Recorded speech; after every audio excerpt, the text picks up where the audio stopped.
السلام عليكم إخواني. أنا محمد ريان وهذا فيديو جديد. يا جماعة، من منا لا يستخدم الذكاء الاصطناعي؟ فهو مفيد لعدة أشياء، مثلا في إنشاء المحتوى، أو يمكن الاستعانة به لزيادة إبداعك أو إنتاجيتك أو توسيع معرفتك. وهو حقل المعلومات، حيث أن المعلومة التي تبحث عنها حتما ستسأله ويجيبك عنها. لكن ماذا إذا سألته أسئلة دينية؟ بالتحديد أسئلة عن القرآن الكريم. هل سيحرف القرآن؟ هذا ما سنعرفه في هذا الفيديو. ابقوا معنا إن شاء الله. السلام عليكم يا إخوان. هنا شات جي بي تي سألته ما هي الآية رقم 287 من سورة البقرة. فلنتفق على شيء، أن آخر آية في سورة البقرة هي آية الدين، اللي هي لا يكلف الله نفسا إلا وسعها لها ما كسبت عليها ما اكتسبت.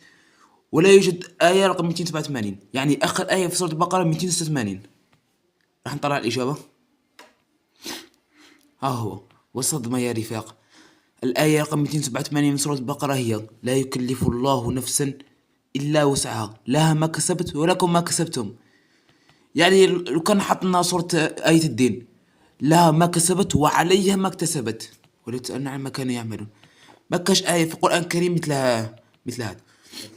عندما نرى الآية عن سورة البقرة، الآية الأخيرة 286، حيث لا يوجد آية 287.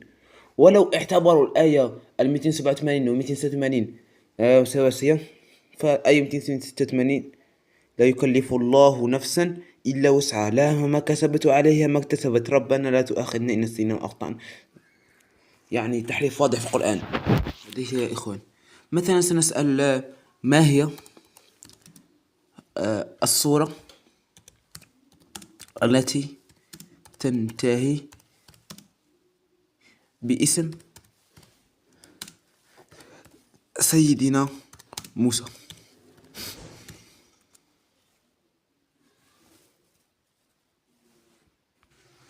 انظروا يا جماعة. أولا، السورة التي تنتهي باسم سيدنا موسى ليست سورة الأعراف، إنها سورة الأعلى. وصحف إبراهيم وموسى. حسنا نفترض أن الإجابة كانت خطأ. نفترض أن هذه الإجابة كانت خطأ، يعني على أمل أن تكون الآية صحيحة ليست محرفة. سورة الأعراف، تلك من أنباء القرى. اسمعوني يا جماعة، هذه الآية ليست من سورة الأعراف، إنها من سورة هود ومحرفينها طبعا. هذه آية محرفة.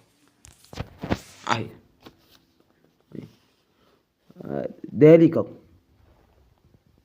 تلك من أنباء القرى، ذلك من أنباء القرى نقصه عليك منها قائم وحصيد.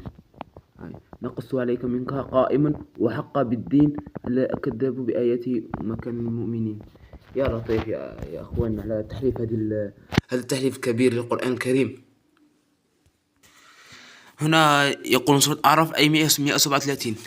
الآية 137 من سورة الأعراف. ها هي سورة الأعراف هنا، الآية 137 ها هي. وأورثنا قوم الذين كانوا يستضعفون مشارق الأرض ومغاربها.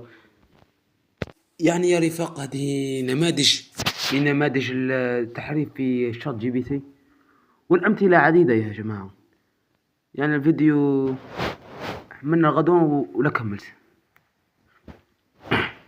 إن شاء الله ما تقصوش هذا شات جي بي تي على الأسئلة الدينية خصوصا. بارطاجوا الماكسيموم باش نوصلوا هذه الرسالة، وربي يحفظكم إن شاء الله.